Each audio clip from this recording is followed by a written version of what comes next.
Hey everyone, my name is Dr. Cumby, and I'm the instructor for your course, Introduction to Human Biology, BIOL117N. I just wanted to go through your syllabus in this video, and if you do have any questions, please feel free to shoot me a message via email, and I can go over any concerns you might have. So this is our syllabus that I have pulled up here. And again, it has my name and my email on here, and it also has office hours. So for this course, this is online asynchronous. So you do not meet with me in person or at regular intervals throughout the semester. I will be posting videos each week, and you'll get weekly announcements. But if you do want something a little more personal, I do have office hours on Tuesdays and Thursdays from 12:15 to 1:15. And we would do this through Microsoft Teams. These are 15-minute sessions to meet up to talk about content, questions about the course, issues with assignments, things of that flavor. And you would just sign up with this link to Microsoft Bookings to make your appointment. And this could be a regular appointment that you have each week with me, or this could just be whenever you need help. If you're having issues with the link when you get into this course, please just send me an email and I'll send it to you personally. So a few things. We have the course description here as well as the objectives. So this is an introductory course to human biology, very similar to anatomy and physiology, but we focus on a few different things relating to the human body. And those main things are going to be diet and nutrition, exercise, infectious disease, and cancer. And so you can see for the course objectives, I've kind of outlined these based on the body systems that you're going to learn this semester. We'll have a unit just on the basics for anatomy and physiology. Then when we look at exercise, we will go into the skeletal system and the muscular system. For diet and nutrition, we'll look at the digestive system and nutrition associated with that. For infectious disease, we'll look at the cardiovascular system, specifically blood cells and the lymphatic system. And then for cancer, we'll kind of have a short section on that at the end, looking at cell biology as well as a few specific systems like the integumentary system, the skin, or reproductive system, where sometimes cancer is more common. This is your textbook for this course. So it's called Hole's Essentials of Anatomy and Physiology. You have access to this textbook without paying for it, right? It's already part of the course requirements. So once you click on McGraw-Hill and create a McGraw-Hill Connect account, which you'll be able to do, I'll send out an announcement for that. Then you have access to this textbook. This is a virtual textbook, and so it allows you to do certain things like highlight, make notes, access it on your phone, access it on your computer, kind of where you need to be. No need to purchase this textbook. It's already been purchased as part of the course. For accessing Connect, there's just a little bit of a kind of link here for how you would access it through Canvas, although I'll be giving detailed instructions in the announcement. Sometimes Connect has some issues. Their support is very good with this. I won't be able to necessarily help you with certain technical issues if I am not familiar with your computer or the issue. Feel free to email me though if you're having some issues. I might just tell you to contact support first. So support has a phone line as well as a website and a chat function so that if you're having issues with something in this virtual, kind of area, McGraw-Hill Connect, they can help you with that. So moving on just a little bit. So we have online learning. So this is an online asynchronous course. There's no mandatory in-person meetings.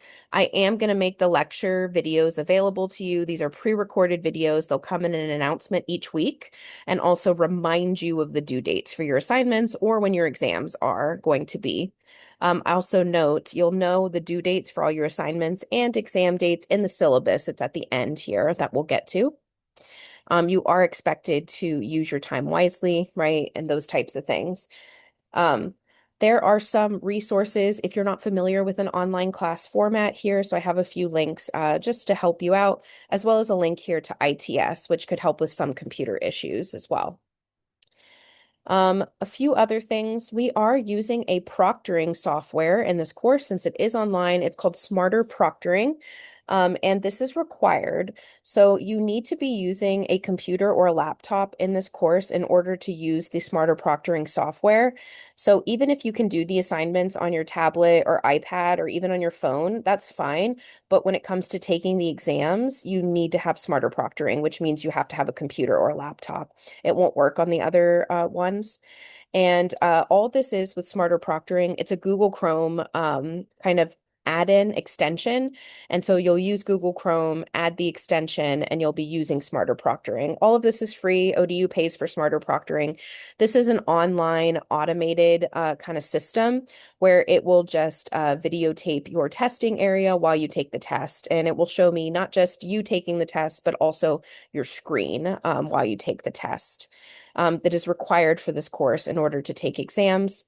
If you prefer to take it at a ODU institutional testing center, that option is also available if you did not want to do the online automated video. So moving on, there's just some course expectations, right? As an instructor, I'm going to do my best to make this a rewarding course so that you learn things, right, that is useful for your future career. And I'll do my best to prepare you for your exams and assignments. As a student, I expect you to do the work in this class, right? It's puts a lot of onerous on you, right, to do these things because it is online asynchronous and you do this in your own time. That being said, I do open all assignments day one, so you can work ahead if you like. The only things that are not open day one are exams. Those are only open during a certain time window. Also, for student expectations, I expect you to follow ODU's Student Code of Conduct in this course, right, in order to succeed. And we do have a thing about academic dishonesty a little bit later for the exams. So moving on a little bit, we have announcements. So each week you'll receive an announcement with an outline of what's going to be coming up, right? It'll have that lecture video link. It'll also have due date reminders for assignments and exams, right? And make sure you are looking at your assignments, your announcements, excuse me. You can do this if you have your announcements already linked up to automatically notify your email. That's great. Just check your email. Otherwise, make sure each week you're going into your Canvas shell to see the announcement as it's posted. These lectures are going to be pre-recorded. I will be narrating through PowerPoints. These PowerPoints will be made available to you so that you can study them for upcoming exams. And then I will be walking you through the PowerPoint via video. My best advice would be to have the PowerPoint up, right? Watch the video link that I post each week and then use it to take notes on the PowerPoint to help you start studying for these exams. So for evaluation, and this is just how you get grades in this course, you have a variety of assignment types. One of them is smart book readings. If you've ever used McGraw-Hill Connect in any other courses, you probably are familiar with smart books. This is guided reading that has questions as you go through the material. I have tried my best to make these 40 minutes or less for each smart book reading. It'll just focus on a specific topic that we go through. And again, in these assignments, I do encourage you to read, but if that's not your learning style, you can skip ahead to the questions as you go through. But just note that if you get the questions wrong in smart book readings, it'll make you go back. So it'll make the assignment take a lot longer. So if you feel confident, do the questions. If you don't, read the material a little bit and then answer the questions so you get the most out of this assignment. Another assignment, and these are going to be in Canvas. So the smart books are in McGraw-Hill. And then in Canvas, I have these video reflection and response assignments. You watch a short video, 10 minutes or less, right? It's a YouTube video that I picked explaining a concept, and then you just answer the practice questions. And you can answer the questions as you go through on the video, and then you just send me your responses, right, as part of the submission for the assignment. Another assignment type we have in this class are study guides. These study guides are going to be very useful for test content, but these study guides are in the form of you fill them out, right? So you fill in answers, whether it's fill in the blank or short answer, or you answer multiple choice questions that are going to be similar to your test questions. And that way you are actively participating in the study guide, not just getting a piece of paper with everything on it, but you're actually going to be using it and filling it out to study. I will be posting the answers to the study guides as well after the study guides are due. And then we have discussion posts. So You have discussion posts here. Each week there'll be a discussion. It's just posing a question about a common scientific misconception. You're expected to answer this, right, in a short paragraph, and you do need to provide at least one source and cite it in APA format. I do have a guide for citing that is posted in the discussions area. You are not required to respond to other people's posts. I'm just looking at your responses and your citing of things. I don't need you to respond to other students' posts. So these are the main assignments. And then we have exams. So each unit, you'll have an exam. These exams are meant to test what knowledge you have gained throughout that unit. So they're not open note, not open book, not open any other resource. It's just you taking the exam. These exams are going to be in Canvas and they're going to be proctored using smarter proctoring, as we mentioned before. So once you enter the exam, that is it. Okay, so you go in, it's timed. I will give you enough time to take the exam, I promise. Okay. The exams are not going to be overbearing or too long. Generally, they are 50 questions or less, and there'll be a mix of multiple choice and short answer. And every single one of you is granted one attempt at the exam, right? Unless there is some technical issues and I may have to reopen it, but you're expected to just take your exams and follow the student code of conduct. Um, I've had a lot of issues in this course with academic dishonesty, so that's why I do need to go over this with you. All students are expected to adhere to the ODU Student Code of Conduct. No academic dishonesty is tolerated in this class. Please do not make me report you to the Office of Student Conduct and Academic Integrity. Please do not make me give you zeros on your assignments. You cannot use outside help during the exams. You cannot handwrite notes and use them during the exam. You can't print things out and use them. Don't use your cell phone. Don't have additional computer screens up. Don't use your watch. Don't use your phone. Any of those types of things during the exam. You're going to just take the exam. You're going to show the smarter proctoring video recording, your desk space. You are allowed to have blank paper as scratch paper. But other than that, you should not have anything else helping you during the exam. So from those assignments, I created a grade breakdown. Okay, so you have your smart book assignments, your video and reflection study guides, discussion posts, and exams. And in here, I give you how many points they're worth each, right? Okay. You can see here you'll have 4 exams total, totaling 400 points. And then your assignments themselves also total to about 400 points. Okay. So this is pretty even across. So if you do your assignments, that's already 50% of the course, right? And I grade your assignments for completion, right? I want you to do them. I want you to use them to help you study for these tests. And then the other half of your grade is tests. I do not use a plus or minus grading scale. So in this course, you are just going to get a single letter grade. And don't kill yourself for an A, right? A 90 is the same A as 100 in this course, right? B's is in this 80s range, C's in the 70s, D's in the 60s. Do not shoot for that F. That will not be great for you in this course. As far as certain things with this, I don't offer extra credit and I don't curve grades, okay, for this course. If you are struggling, reach out to me early so that we can get you some help, okay, in this course as you go through it. Um, Please make sure you do your assignments. I don't accept late work unless there is extenuating circumstances, right? There's a death in the family, there's an accident, an emergency, those types of things. So make sure you are turning in those assignments. I've tried to make them manageable, okay, throughout each week, right? If they become unmanageable, let me know. We can talk about it. For conflict resolutions in this course, I'm obviously the first line of who you would talk to if there's an issue in this course. If you and I are in conflict for whatever reason, the next person that you would contact is the chairperson of the biology department. This is Dr. Holly Gaff. This is her office in the Mills Godwin Building, MGB, and here is her email if needed. We do at ODU follow the Americans with Disabilities Act to a T, so there is educational accessibility in this course.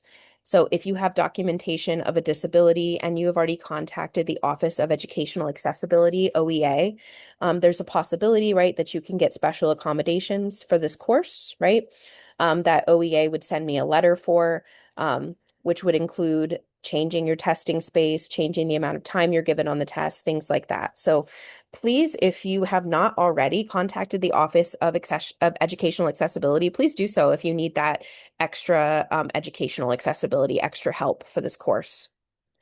As far as AI is concerned, I don't want you to use it in this course. You won't be able to use it on your tests anyways, right? Because you're just going to be just you taking your tests. But for the assignments, I may not be able to prove that you're using AI, but I would really like if you just tried to do the work yourself, right? Those video review and responses, they're very easy questions. If you just watch the video and answer them, it's pretty self-explanatory. Same with the discussion posts. I'm just looking for your opinion. I'm looking for you to use critical thinking skills. Please try not to use AI in this course. Lastly, before we get to the schedule for this course, I do have a bunch of links for additional resources. ODU is really great at offering tutoring services for free to you, either in person or a virtual format. So I have links here to their Academic Success Center and their Science Tutoring Center. And even in our Canvas shell, if you don't want to use these avenues, I have a link for tutor.com and it will get you with someone virtually to help tutor for this course if you need it. For student outreach and support, this is ODU's SOS program. If you do have something happen to you throughout the semester that is an emergency and it's going to greatly affect your ability to turn in things, it'll create prolonged absences, things like that. You can reach out to ODU's SOS support and they can reach out to all your professors, including me, to help you through this course. We have links to the ODU library, right, where you could do study rooms. You can even do equipment loans for laptops if you needed that kind of service for this course. I have links to ODU's Counseling Center, Women and Gender Equality Center, and their military connection centers in case this applies to any of you and you do need extra resources for this course. At the end of the syllabus here, I have the tentative schedule for the course. So this goes by weeks, right, that are numbered. It tells you what assignments are due and when they are due, okay? And it'll tell you what chapter we're in case you're going along in the book as well. And then it gives you exam dates. It tells you the week of the exam, when the exam opens, and when the exam closes, so that you have a little bit of time to take the exam. And again, this exam will be through Canvas with smarter proctoring for the proctor. And again, you have the whole schedule here. It includes spring break in here, right? We'll take that break even though we're an online class, with everything that you might need to know, including when our last exam will be. There's no true final cumulative exam for this class, but we will take the last unit exam during final exam week. And that's pretty much it. If you do have any questions, this is specifically the syllabus for Bio 117. If you are also taking Bio 118, there'll be a separate video for that. And that course will primarily be taken over by my TA for the semester. So they will be your main point of contact if you're taking the lab portion. Again, if you have any questions, please just let me know. And I hope you guys have a great day. Thanks.